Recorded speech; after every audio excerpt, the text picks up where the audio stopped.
New Zealand ng Nalubunan, Quezon sa probinsya ng Nueva Vizcaya o mas kilala ng mga lokal bilang isang ordinaryong bangkag.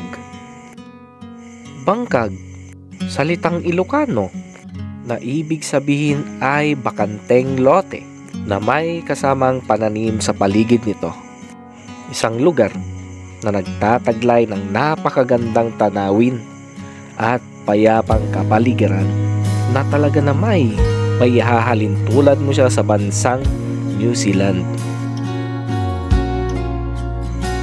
Dahil sa katangian ng lugar, ito ay binabalik-balikan ng mga tao. Kumusta naman? Oo, nag-enjoy ka at sana dalhin mo ang napakasasayang memories mo dyan sa lugar niya. At siya nga pala, pakisinop naman yung basura at pakidala na lang din pa uwi. Kalinisan, paunlarin. Kalikasan, iligtas natin.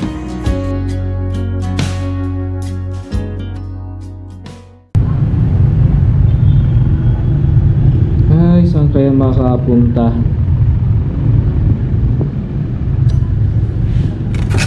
Ulan ba? Di siguro. Ano kaya? What if pasyalan ulit natin yung New Zealand? Tara sa New Zealand mga tol. At sa wakas, nayaya ko nga ang dalawang pinakamalalapit kong mga kaibigan para makapag-relax, para makapag-unwind. Yun bang break muna? Toxic na masyado. Mag-relax naman tayo. Tara, mag-New Zealand muna tayo. Hanggang kwan lang, magsusundo pa ako mga before 6 ganun. At syempre, wag na wag nating kakalimutan ng ating mga obligasyon. Dahil tiyak, magiging toxic ka pa rin pag uwi mo. Sa kabilang dako naman, maraming salamat sa mga bagets na to. Maraming salamat sa suporta. Saan pa kayo pupunta? Sige, shout out. Ingat kayo ha. At ayun na nga, nayaya ko tong dalawang kaibigan ko. Wala, busy yung iba Ang destination namin for today ay sa Nalubunan, ang New Zealand ng Nalubunan, Quezon. Pansin ko, ang daming post regarding dun sa Nalubunan, Quezon, dito sa may New Zealand nga. Yun bang wag mag-iiwan ng kalat, basura. Ganda ng lugar tapos dudumihan mo lang. Kaya nga po nagsasara sila kasi dahil po dyan basura. Tapos at saka isa pa, napanood ko rin mga tol, pati mais ninanakaw. Maya naman kayo. So ayun, reminder again and again and again, wag po tayo mag-iiwan ng kalat. Wag naman po nating basusin yung lugar. Think I've ever seen you this up close before.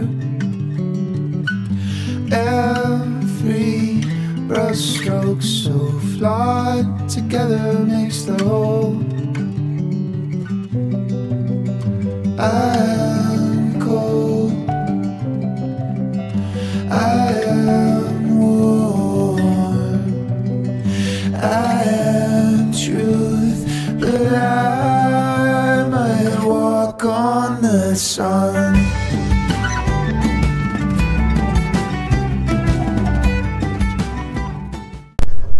Ang dami ng bato dito Maputik ito kapag basa, pag umuulan. Ang tataas na itong mais. Yun. Doon naman yung exit Yeah. Woohoo! Nalubunan once again. New Zealand of Nalubunan, Quezon.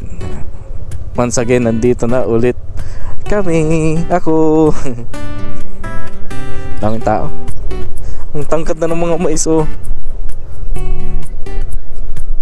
Wow.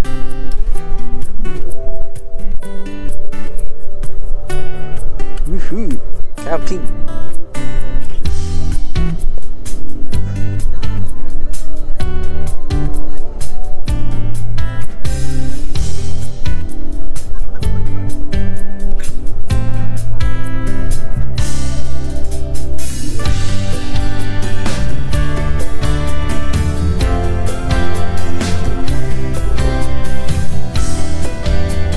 Yan ah.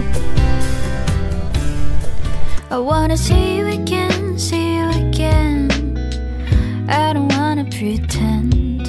Let's do it again, do it again. It's worse when you're not here. Let's turn the clock back on. Something we've done before. Time's ticking like it always do. It's me and you. Stay until I count to 10. Until I fall in love again. Find your chance to come my way. Stay right here and play the game. Catch me off guard once again. Make you move, I watch you in. I'm counting on you.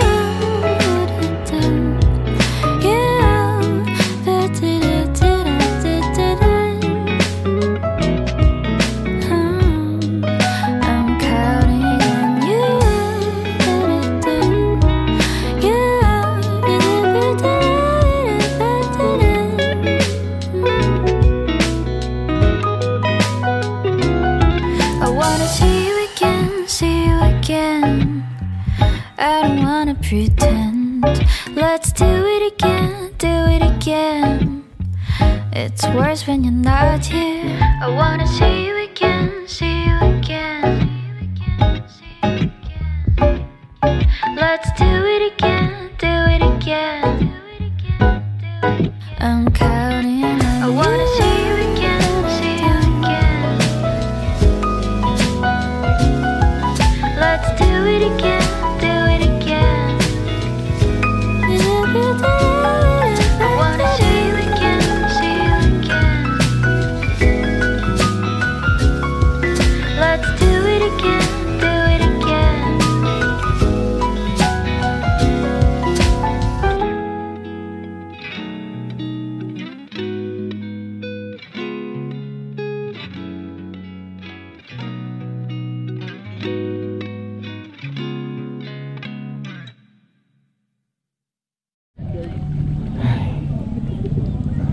Tamang tambay lang. Ano tol? Okay ka lang? Tol. Okay lang, okay lang, okay lang. Okay. At meron ngang batang humihingi ng aking sticker. Kaya naman ibigay tayo agad. Ayan oh. Thank you. Dalawa na. At medyo maambon-ambon pa nga.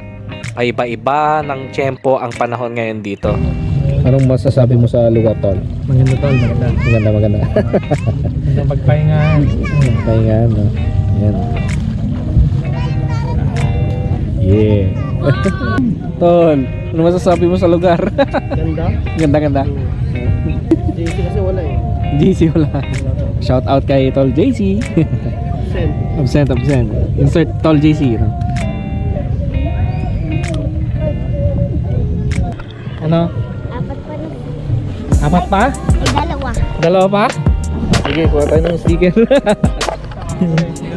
Sticker. Kuha tayo ng sticker. Excuse me, Tol. No.